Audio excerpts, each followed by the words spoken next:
Welcome to Zen and the Art of Real Estate Investing, one of the fastest growing real estate investing podcasts in the world. What if you could learn from experienced real estate investors? Find out what got them to where they are now. Get insight into their daily habits and take these insights to inspire your own growth. Each episode, Jonathan Greene shares an in-depth look at the mindful approach to real estate investing. Jonathan is a lifelong real estate investor and the founder of Streamline, a data-driven, investor-friendly, independent real estate brokerage located in Madison, New Jersey. Whether you're looking to start from scratch, get to the next level, or just for a straightforward and honest approach to real estate investing, this is the free mentorship program you can take with you anywhere. Now, here's Jonathan. Thanks for showing up for this milestone episode number 300 of Zen and the Art of Real Estate Investing.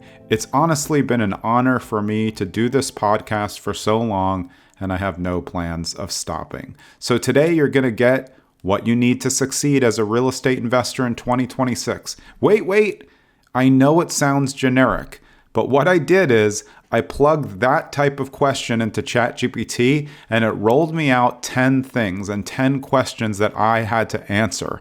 And I only looked at it for a second and then I just turned it on and record. So you're going to hear references to past episodes. You're going to hear what we're planning in the future, but you're going to hear me basically live answer 10 important questions that can help real estate investors do better in 2026. And I can tell you, I thought it was going to kind of be a baby investor version, and it wasn't. It was extremely high end. Get ready. It's go time. Episode 300. Thanks so much for listening.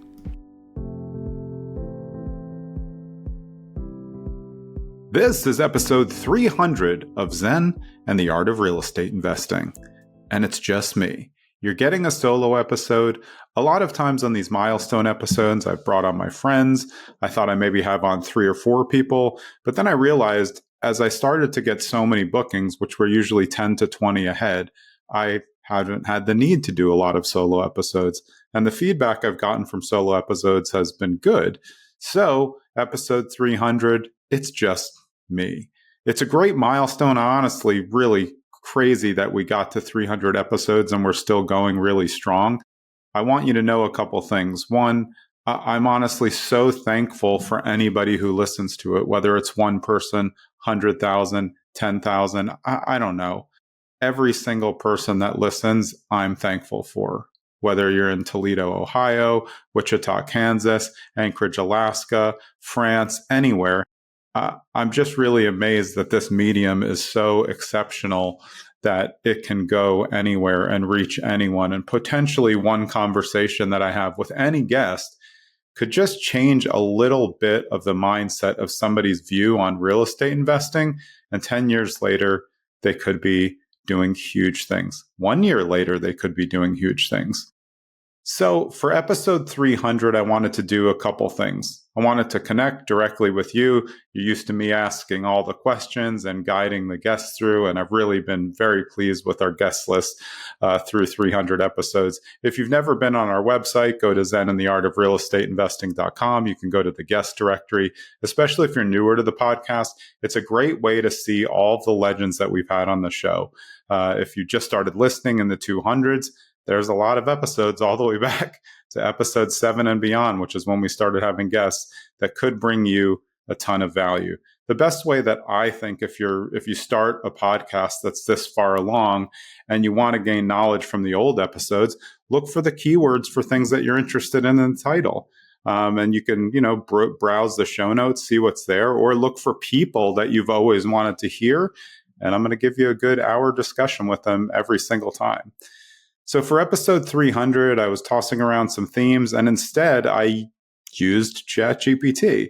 I used to not be a fan, and I've learned to use it for specific purposes that help me. And I think one of the 10 questions in there is going to be specific to this. But what I plugged in for ChatGPT was, what are the 10 most important questions that real estate investors in the United States want to know the answers to in order to prep for 2026 success?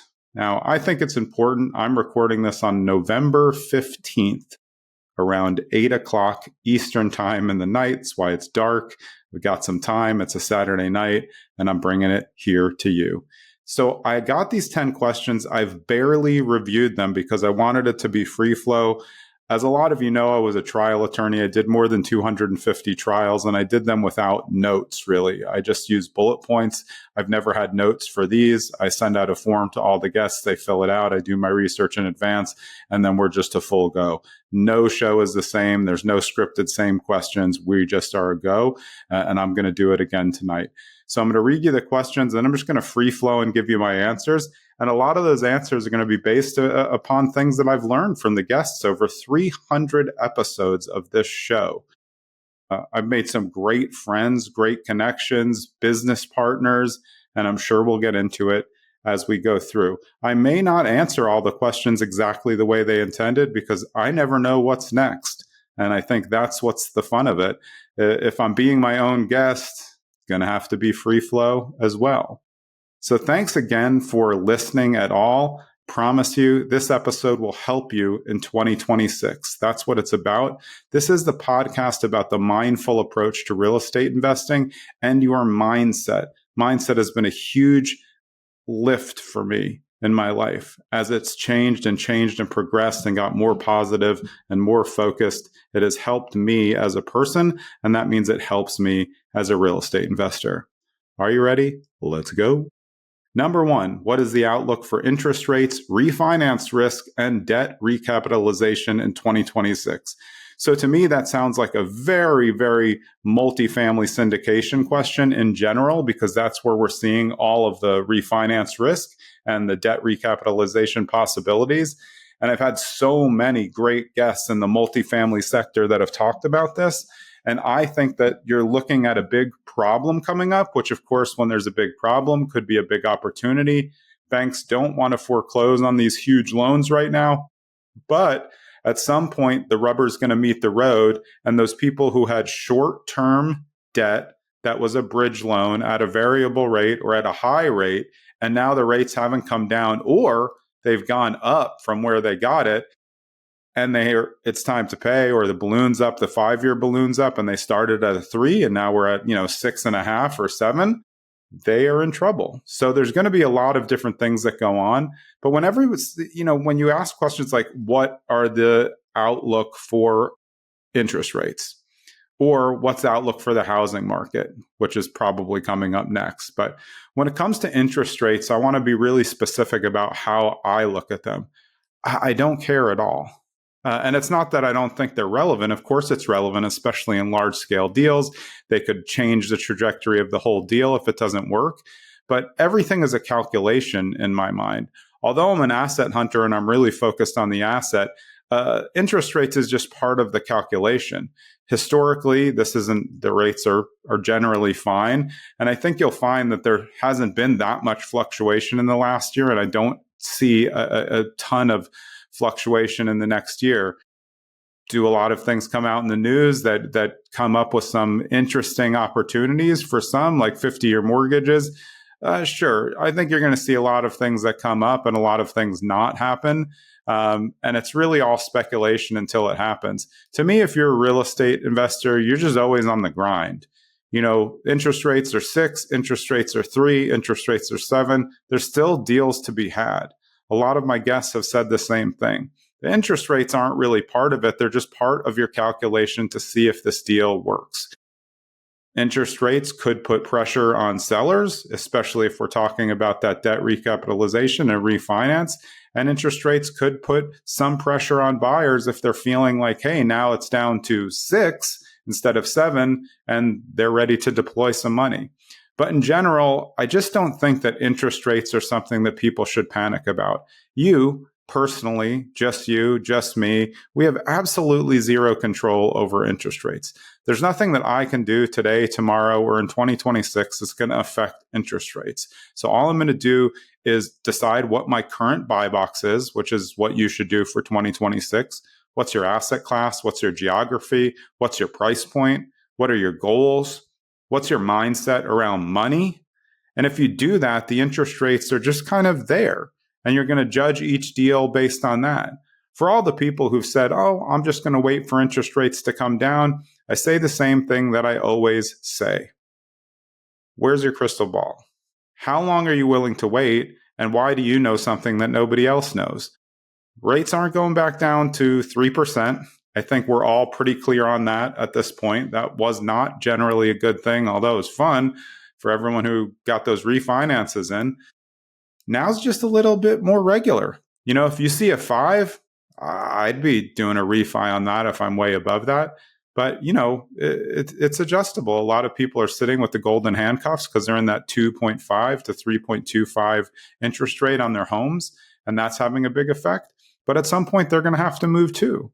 So interest rates, I expect in 2026, I don't really expect to see much differential. Certainly not anything that's going to make a gigantic difference overall. So all I can tell you is keep your nose to what you're doing. Make sure that you identify your core values around real estate investing. Make sure your partner or anyone in your family who you're investing with, make sure that you're all on the same page. You can't really worry about interest rates if you and the people you're investing with don't agree on the strategy.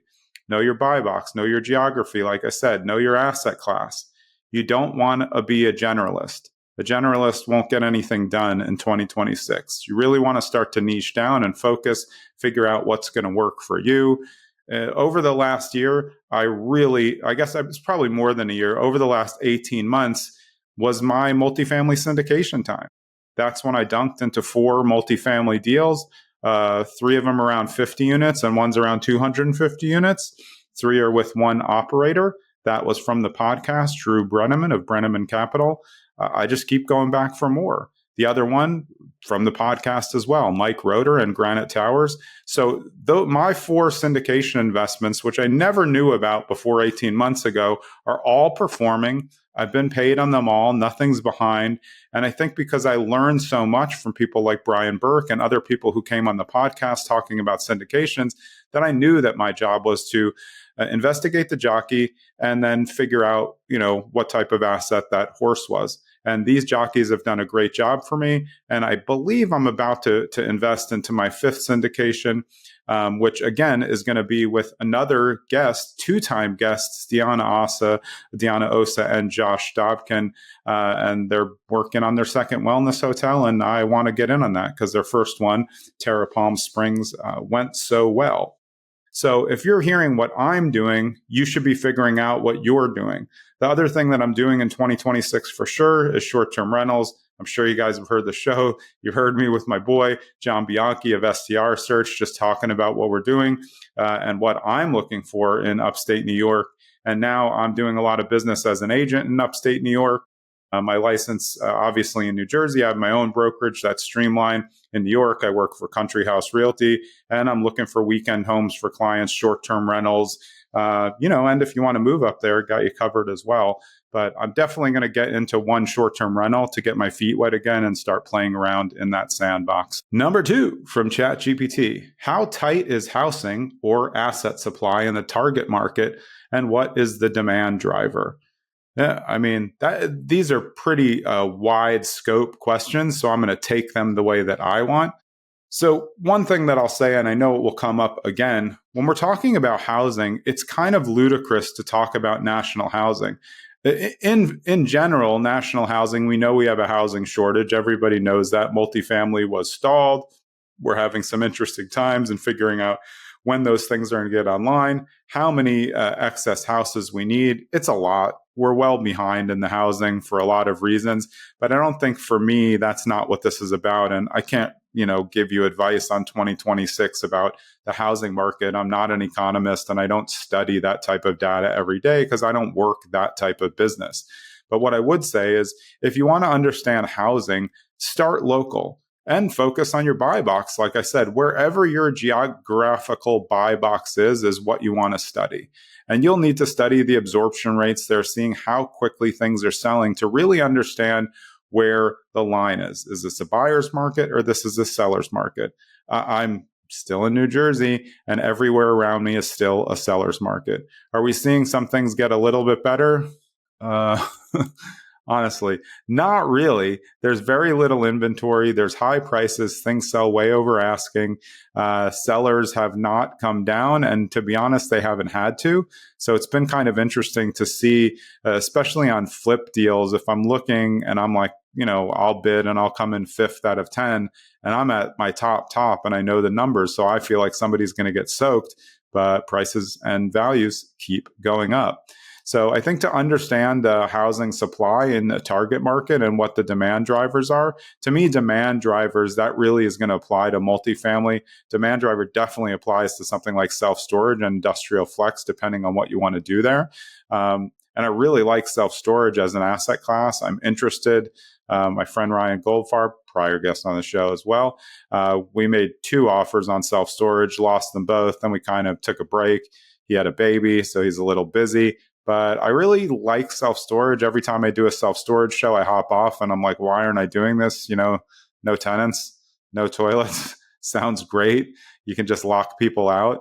So self-storage is something I'm interested in on the small scale as well. And I think that's where demand drivers are really important, especially for traffic patterns and what other storage is in the area. If you listen to my episode with Bree Hartman not that long ago from Self-Storage School, she talked in depth about how easy it is to find storage just by going on Google Maps, looking at the reviews and kind of seeing what's out there. So you can go back and listen to that episode as well. I think your locality is what tells you if the housing market is tight or if it's a little bit looser.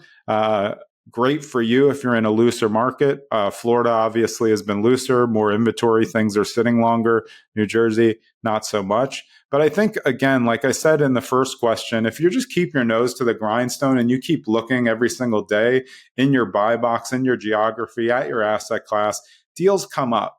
You just have to stay at it. So 2026 should be a consistency play for you. A lot of people say that I'm the most disciplined and consistent person that they know. Maybe it's just because I like to do the same things. I like to eat the same things. I like to have the same schedule. I have a very detailed schedule.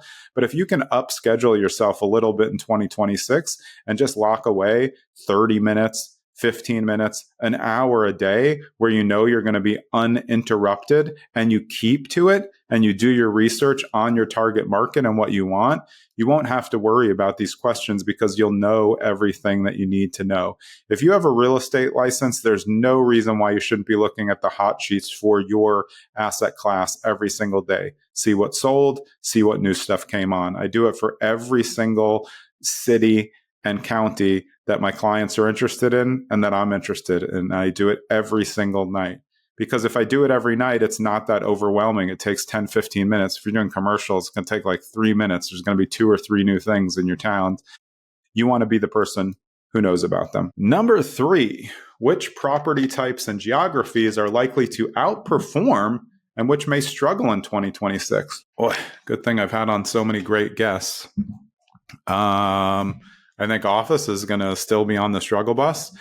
I guess it's the way that you think about it, though. I mean, Scott Trench, former CEO of Bigger Pockets, former guest on this show, he's looking to buy office. I think he actually did buy office in Denver. And the office play could be interesting, even if you're not going to try to do something different with it. Are people going to go back to the office? Yes, they have. Are businesses going to work better possibly out of an office again? Yes, offices provide a lot of great things, camaraderie and workforce companionship.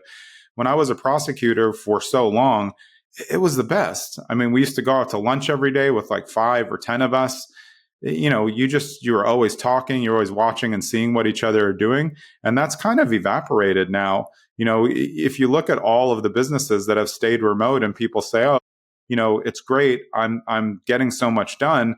We're still having a loneliness epidemic in this country. So I don't think that retail is a bad play. I just think if you're buying in too high, it doesn't really make any sense. So, it's interesting to go through these questions because now as I'm talking through with myself and you, kind of like retail. I mean, I obviously like small retail. Small mixed use has always been my bag, even though all my deals on them fail. I think that's a huge asset class that your kind of newer investors should be looking at. Main Street mixed use, 2 retail, 2 apartments on top, 1 retail, 1 apartment. It's just a great asset class, and it would be great to just bring back main streets in your town. I think it's a really important thing to do. So that's just kind of an asset class that I'm on. I think self-storage is going to continue to perform if you're doing it the right way. The larger scale, I still think they're okay. If you're not, looking to sell to a REIT, I think you can really capitalize and do well because it's just a matter of mining the data and knowing who else is in your marketplace and who you can beat. I think there's obviously, if we're talking about scale, data centers. I mean, is there an AI bubble? Yes. If you look at the financial implications of AI and how all the money's just going back and forth between these 5 or 6 major players, that's pretty scary to me. But do I think that there's money to be made in building data centers? Yeah, I think we're going to need that. We also need more energy. So anything that comes to solar is going to be important.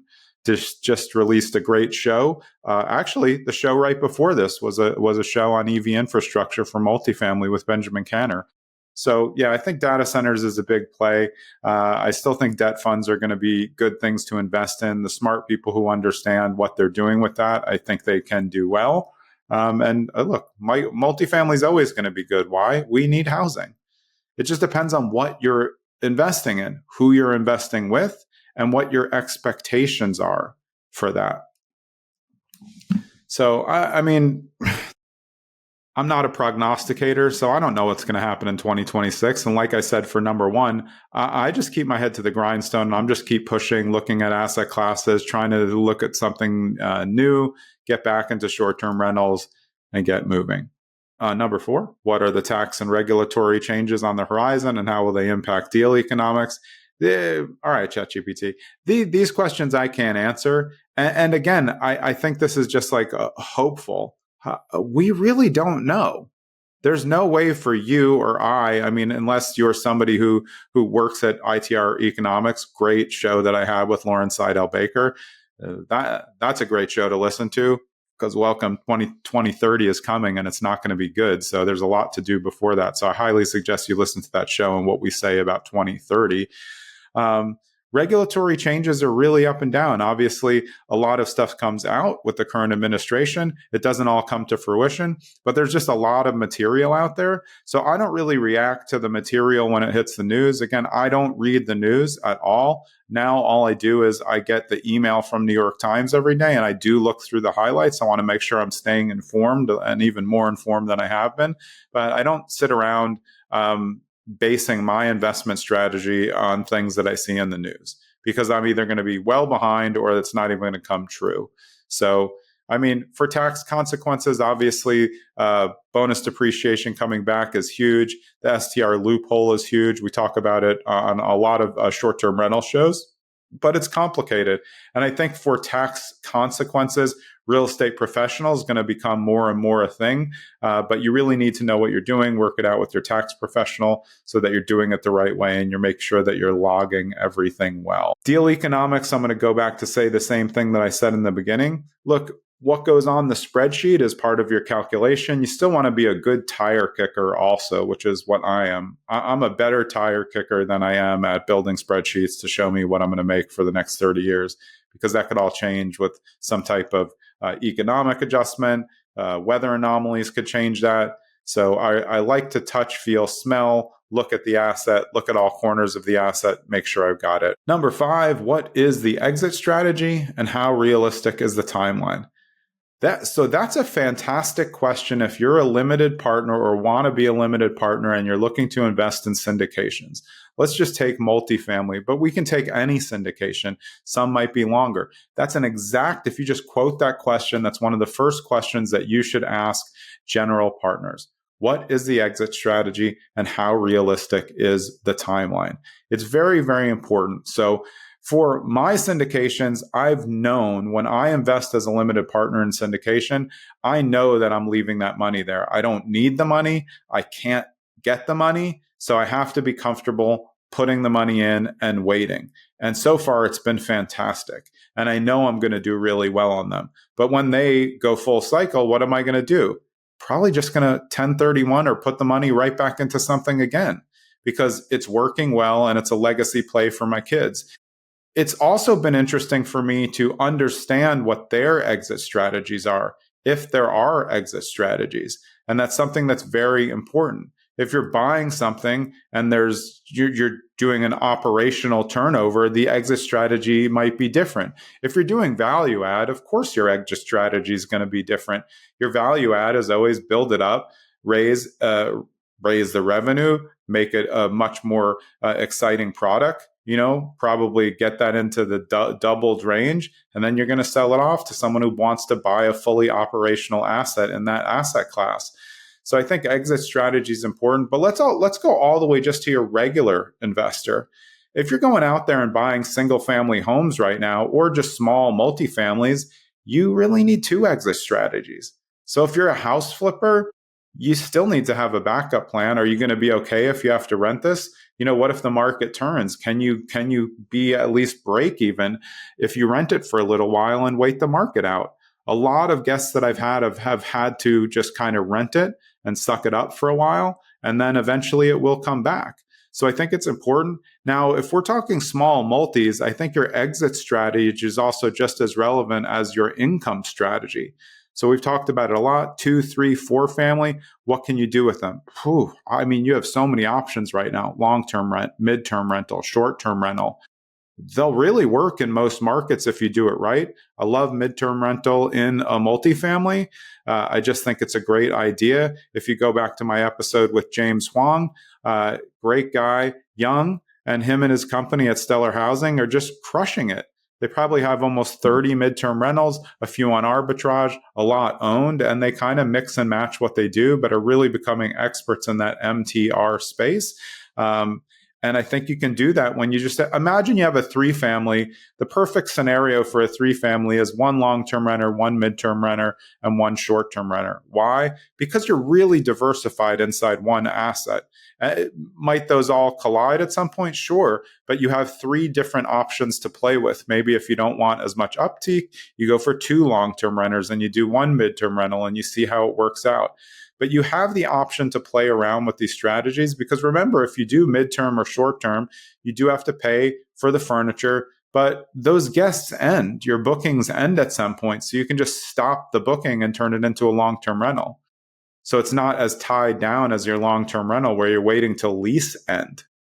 So that's just another tidbit on exit strategies and timelines. I think you should really figure out. If you're a flipper, you're always, want to know what your timelines are. If you're a good flipper, your timelines are going to be super tight. Dave Meyer just finished his flip in Seattle with James Daynard.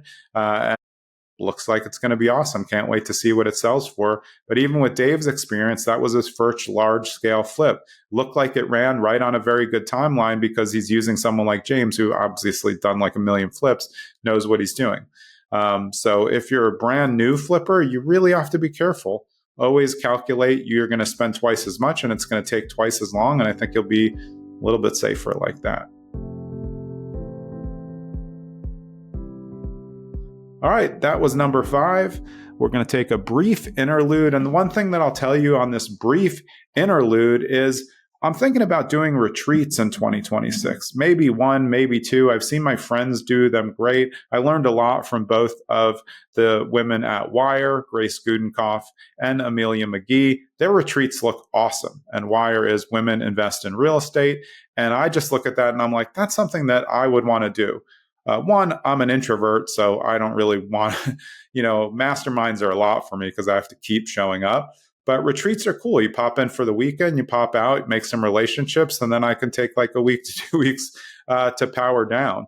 So I am working on some ideas for that. I think that's going to be really interesting. Talking about some live podcast group episodes, which I would think are more kind of like live streams. That's something that I hope will be interesting too. We're trying to kind of adjust and do things a little bit differently in 2026, add some new things to the mix, and obviously grab some new guests. So if you've been a listener and there's a guest that you want to hear who you haven't heard, and you look in the guest directory and they haven't been on, just send me a message through the website. Happy to look that up.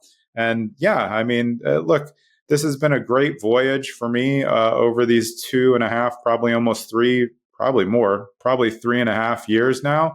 And I just look forward to adding more to the brand of Zen and the Art of Real Estate Investing, which PS is trademarked. So I own the trademark on that. So it makes it easier for me to expand and do other things. We do have some really big plans that are long-term thinking that really help focus a lot of this educational aspect on middle schoolers and high schoolers, because I just really think that they could benefit from this. I grew up with a dad who was telling me everything from the time I was a little kid.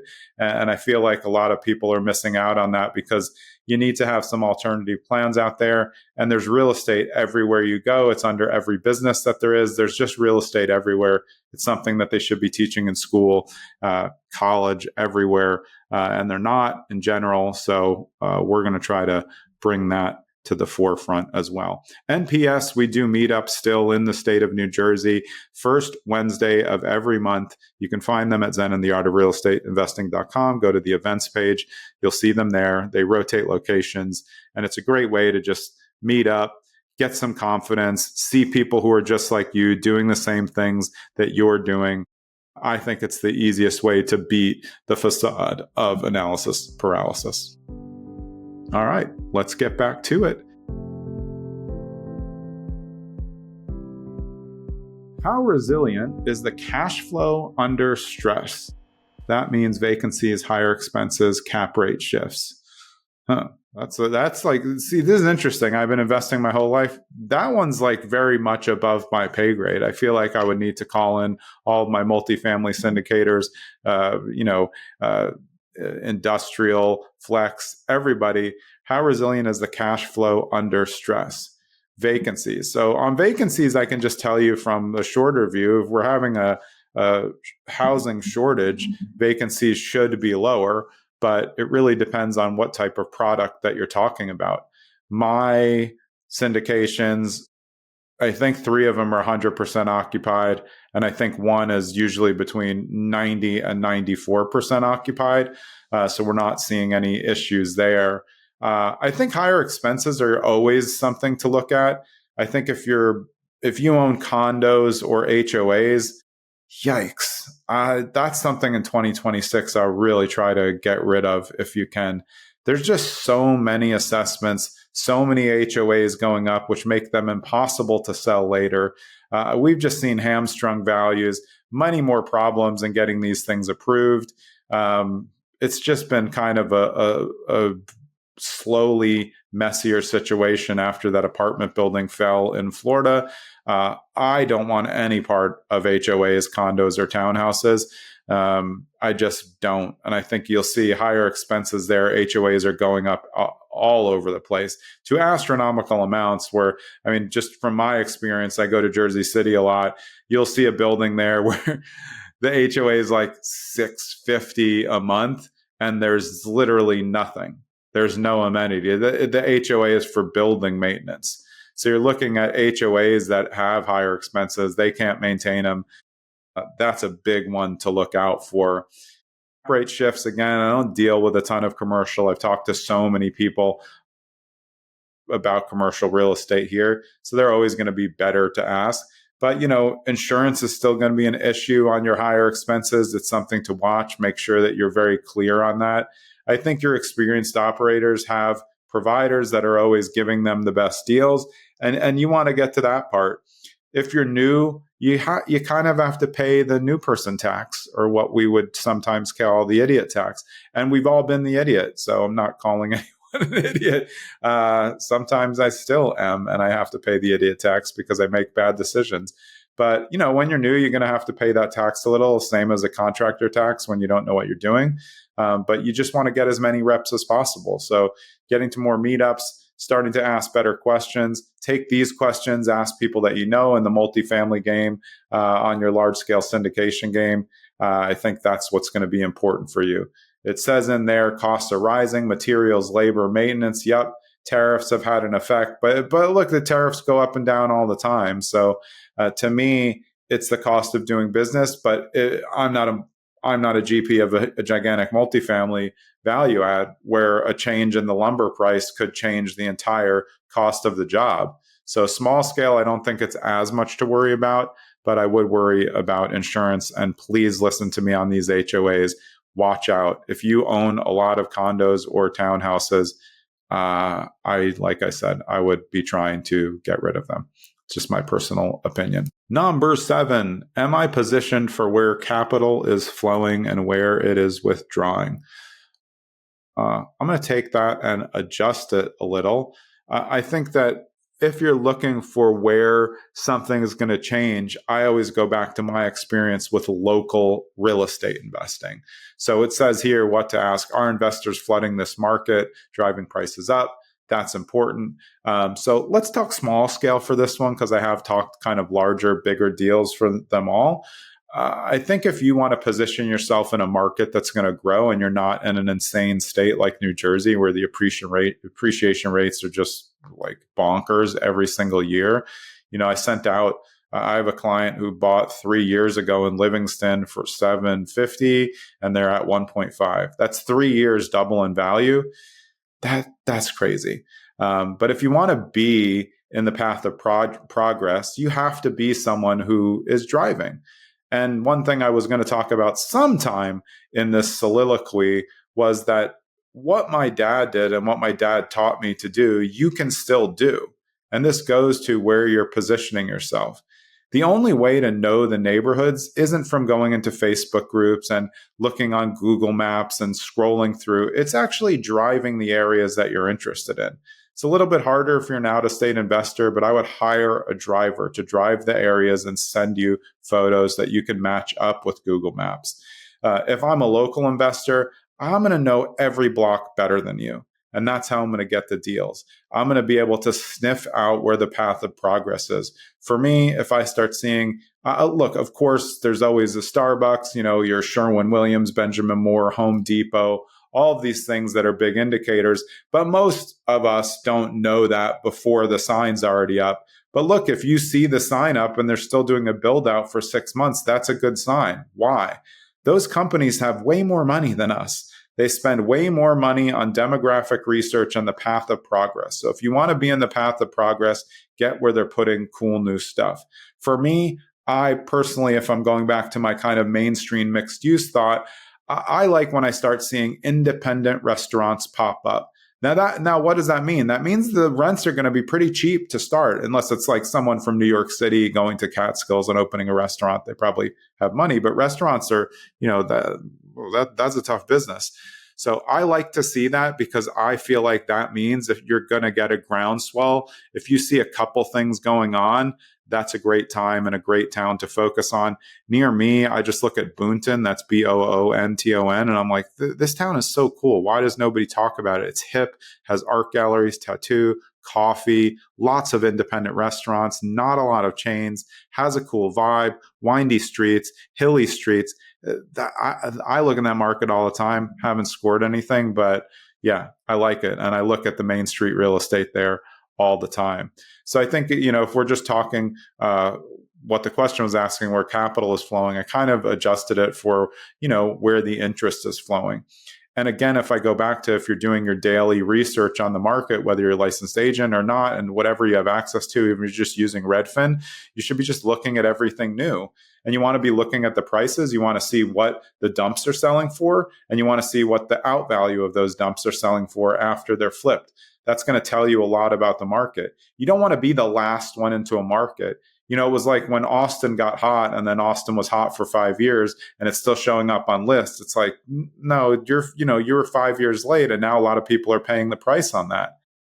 You don't want to be where everybody else is. You want to get somewhere before everybody else gets there, not before anyone gets there, because that's going to be a little more risky. I might try that.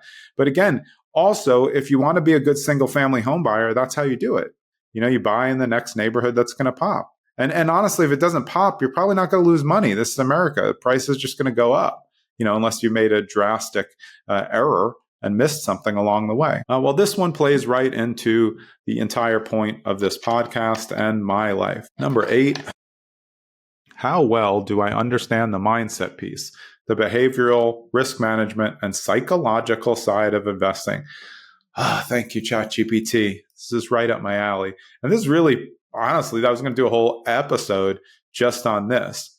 But I want to be clear, we've talked about it in some shows. Listen when I tell you this. If your own personal mental health is not in the best place, if you're struggling, if you're going through a divorce, if you're sick, if someone in your family's sick, if your child's not doing well, if she's having issues in school, if there's things going on, do not invest your money into things that you don't know about. You don't want to become a house flipper while you're going through a divorce. You don't want to invest in a multifamily syndication when you're also dealing with a sick parent. Please don't. If you're having mental health issues, look, this is something we should talk about. It's much more prominent now, and in a good way, because people are paying attention more to their mental health and they're trying to struggle less. But if you're struggling, don't invest. You have to be at your best to invest. I mean, maybe you're not always going to be at your best, but mentally, you want to be in a very, very good spot when you're going to start buying things for $500,000, $1 million, $1.5 million, or you're just going to put $100K into a syndication. If your mind isn't right or your life is messy, it's not a good time to invest big chunks of money into real estate. It's not a good time to take a guru class. You're not going to pay attention. It's not a good time to just go on webinars and try to listen when you know you're going to be getting texts, because there's just a lot of stuff that's going on in your life. You don't have to rush to the finish line. My dad always said, don't rush life. Again, this came up a lot when I was driving, when he was teaching me how to drive, because I would miss a turn and just start cursing uncontrollably. And he's like, what are you doing? You're 16, you have a permit, you can't get anywhere. So what are you in such a rush for? What do you have, a date tonight? You can't even go anywhere. And he was right. And I'm telling you the same thing. Don't rush life. Don't rush to get to retirement. You need to build a foundation, and don't rush yourself. If your mental health is not good, do not invest. Work on yourself until you feel confident and steady and the other parts in your life are solid. Sometimes that means you're going to pump the brakes. You still got to go to your job, but this is your side hustle or your side job or your side investment. And that means there's even less time for it.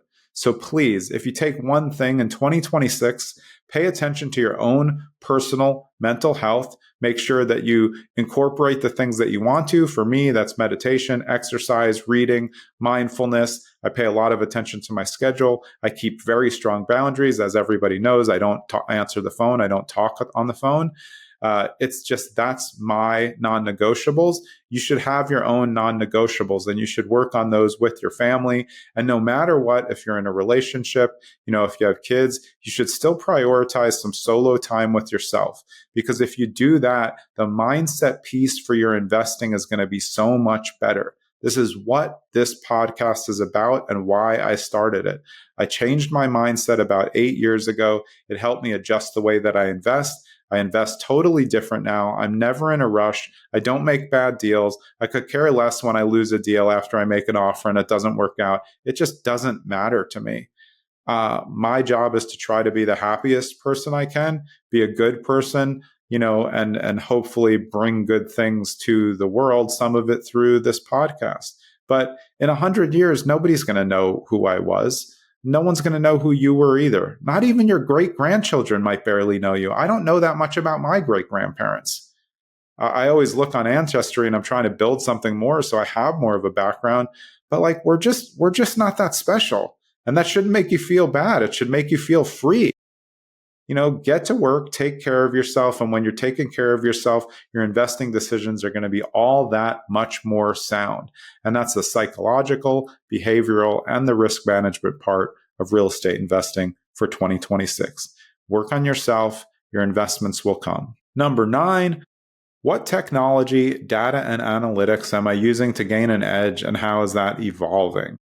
Well, I think, if you just look at what we're doing now, I built this list from ChatGPT, something that I was very averse to in the beginning, but now I'm finding the best ways to use it. For short-term rentals, I use it every single day. Once I see a property that comes up, I immediately say, in the same chat, I keep the same chat on short-term rentals. I say, how are the regulations in this area? And then it breaks it down, and then I'm going to go on the town website, see if it's correct. And then if I myself am going to make an offer or a client's going to make an offer, we call direct just to make sure, because in the towns where I'm working in upstate New York, they have caps and limits in some towns that are full. So it may say that it's short-term rental friendly, but then they only have 70 licenses and all 70 are out and there's a wait list of 52. You're not getting a short-term rental, unless they're allowing those permits to pass or grandfathered. These are things that you have to do. And that could be a huge error if you buy in a place and then restrictions are in place that you didn't know about, your agent didn't know about. So I think ChatGPT is, kind of step one of what we're doing. I'm not a big fan of AI just in general. I think of ChatGPT as more like Google to me. It's just a better version. It's answering my questions. I don't talk to it. Like, it's not my friend. I'm not having a relationship with my computer. That's just not for me. I don't talk to it like it's my friend. As I said, I just ask questions, get the answers, and it's just like a very much enhanced Google for me. However you use it is great, and I've gotten some great people who have created their own their own ChatGPT for investments, and I've plugged stuff in there. It's pretty incredible. You can do just short-term rentals on regular ChatGPT and give them all the information. They'll tell you what your returns look like for sure. And P.S. we are in the process of starting the idea of taking all the episodes from Zen and the Art of Real Estate Investing, dump them into an AI, and then have a Zen and the Art of Real Estate Investing AI that can answer all of your questions. Might we get that done in 2026? Yes, we might. And that's the collective minds of now, at this point, 300 different guests, probably a little bit less, but we've had a lot of 2 guest episodes, so probably about 300 guests. And we want all their minds working together because it's such a wide scope. Every asset class, every type of thing, every background story, we want to boil down and get you. And that, I think, is a great and smart way to use AI without being too crazy about it and letting it run your life or making it be your best friend. That part just doesn't work for me. So I think that's going to be big. And I think you can use it for a lot of things too.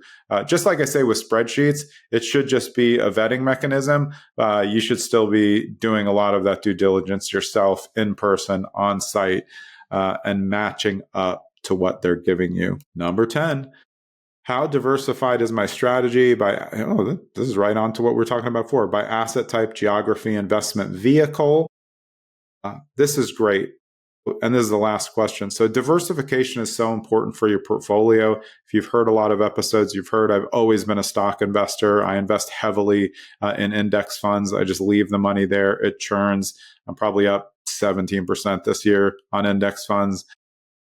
That does the job for me. I take other money and I invest in syndications. I know I'm not going to touch that. I have a play stock account where I just play because I've always been good at stocks. I'm usually up a good amount in that. It's not a ton of money. It's kind of like a play game.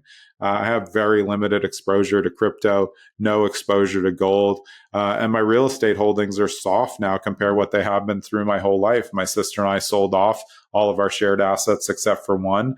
So we don't really operate that kind of family office, family partnership anymore.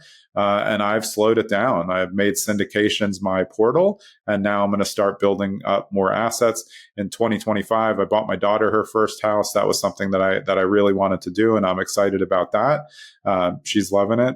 And I'm looking for a short-term rental is probably going to be my next purchase. But I look at stuff in New Jersey also. I look for commercial assets and mixed use. Like I said, Main Street. So I think that you should be diversified. Yeah, real estate, you can be completely diversified in real estate. So you don't have to be investing, with a Merrill Lynch person or whatever. I use creative planning. That's just what works for me. But I think diversification is important. And I think, so there's geographical diversification, which is good, but there's also clustering, which is buying a lot of properties in the same area, which is good. But I just wouldn't own all properties in one area. It's nice to get 3 or 4 in the same block. So you have a lot of appraisal issues that you can counter on your own. And if you're doing midterm rentals or short-term rentals in a short distance, you can always flip-flop people from place to place. I love clustering, but I still think geographically you want to be diverse. And if I look at how I've handled my portfolio, just going back to my syndication investments, I've talked about this on a lot of shows. I have exposure in Chicago, Madison, Wisconsin, and Dallas over the four deals and almost 500 units. And why is that cool? One, I don't want to operate multifamily, so I'm not operating. I'm just an LP. I'm just reading everything every month. And I really think I learned a lot about how to operate multifamily. I still don't want to do it. But I have exposure to geographical areas that I like and that I'm interested in. And that's why I like doing that as part of a syndication. I don't have to do anything. I'm not putting $1 million of my own in. I'm putting in 50, 100K most of the time and seeing what happens. And that geographical diversification helps me feel good about my portfolio. And it makes me feel like I'm doing a good job and I'm spreading stuff around. Would I like to get into self-storage? Yes, either on my own or in a syndication. Yes, I like that. I like that asset class. I think it's smart play. I've owned industrial. I like regular commercial. And when I go back to what I was saying about retail before, kind of liking the idea, I just miss going to an office. And hey, now with my new office for Streamline, my data-driven, investor-friendly, independent real estate brokerage in Madison, New Jersey, I'm going to the office every day now from 10 to 4, soon changing to 12 to 5. And it's helping me a lot. I still don't talk to that many people, but I'm in an office. I'm looking right out at Main Street every single day through 2 huge windows. I'm getting a lot of natural light. It's good for my mental health. It's good for my personal health. And I'm out in the world. It's just better for me as an introvert to be there. So that's part of it. And I think so if you're looking for a diversified strategy, I just would, just don't go all in on one asset class or one geography. Just spread stuff around slowly. They don't have to be huge investments. That's why I like syndications. It's just, I can take 50 grand and just put it into something that is in another area that I'm never going to go and invest in a one-off there. And I don't really want to own 3 or 4 families in an area that I'm far from. It's just not my thing. So I am very heavily invested in terms of my time now in upstate New York, and that's looking at a lot of different assets, short-term rentals, weekend homes for myself, commercial assets, because it's drivable. It's 2 to 2.5 hours each way when I go. I do it every weekend there and back. I like it. Great drive, great scenery, great towns, cool independent stuff. Lots of cool stuff out there that I don't think that we have in New Jersey. So just figure out in 2026 how you want to diversify. If you're sitting on 42 units and that's between 7 different multifamilies, maybe just think how you want to branch out if those are all within maybe 30 miles. That's great, but don't keep doing the same thing. Just branch out with something a little bit different. And I've talked to a lot of syndicators who are general partners, and guess what? They're all limited partners in their friend's deal because they know that syndications work. So for someone who does multifamily syndications, they, instead of trying to do self-storage as a GP, they'll invest in their friend's self-storage fund or a self-storage one-off syndication as an LP. It's just a smart thing to do. You're going to hear an episode soon about buying your second home first with Katie Klein, who's been on the show. She used to host Sweet Success.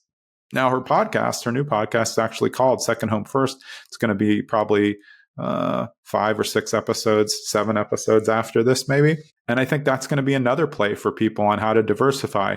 Instead of buying their first home for themselves, they're going to buy an investment property first. She did it. I think it's smart. I owned way more investment properties before I bought my first home. I probably had owned 20 or 30 investment properties, obviously through a trust with my dad, but that I knew about and played around with before I was old enough to go and buy my first home. This is what I'm looking forward to and things that I think might help in 2026. I'm glad that ChatGPT could work for this. And I think it's clear I don't have the answers to everything. I didn't even know these last few questions I hadn't even gotten to. But I hope this is a good primer for you in 2026. If I could give the overriding highlights, number one, take care of your mental health. Make sure that that's in a good spot because you're never going to make good decisions if you're not in a good place. That's honestly the most important thing for you. It's the most important thing for your family. Make sure your family's all good. Make sure every person who's investing with you in the same deal is on the same page. That will just cause strife. Make sure you choose your partners wisely. If you're investing in syndications, really, really investigate the jockey first, then look at the asset. All PDFs look good. No one's ever going to send you a PDF for a deal that looks terrible and has bad IRR. That's never going to happen. So they all look good. It's your job to figure out what is good underneath the hood. And in 2026, I think this diversification part's really important. And I would say, don't get overwhelmed by the news. It's going to be another fun year of news cycles with a lot that's going to happen, a lot that's not going to happen. You don't have a crystal ball. I don't have a crystal ball. Most of the stuff on the news is hyperbolic. You need to stay grounded in your daily research and your daily routine and looking and staying with your buy box and then adjusting your buy box if it's not working for you. I wish you the most success in 2026. And for me to you, 300 episodes in of this podcast, I couldn't appreciate you more. The podcast is an homage to my dad and everything he taught me. But I don't talk about my mom enough. My mom was a single mom. I lived with her during the week. I went to my dad on the weekend. But the reason you don't hear as much about her is because she passed away when I was 20. My dad passed away when I was 33. And I do this podcast now at age 54 as an homage to both of them, because I know it would make them proud for me to just impart knowledge that they gave me. And hopefully it helps you. Like I've always said, if you get one tidbit from one show and it changes anything, that's amazing. And I'm just honored to be able to bring that to you. So that's it. Episode 300 is in the books. Look forward to another 300. I'm Jonathan Greene. We'll see you next episode. Hey, it's Jonathan. Thanks for sticking around after episode 300 so you can find out who's coming up on episode 301 of Zen and the Art of Real Estate Investing. Crazy. 301. It's Marcy Sagal of MSA Interiors, an award-winning design firm known for delivering innovative design services nationally and abroad. We're talking multifamily housing, senior housing, affordable housing, student housing, hospitals and healthcare, data centers. She does it all. This is a wide-ranging episode on design, but it goes to multifamily, and you can tie it back to every single project. It's an interesting show. I can't wait for you to hear it next episode.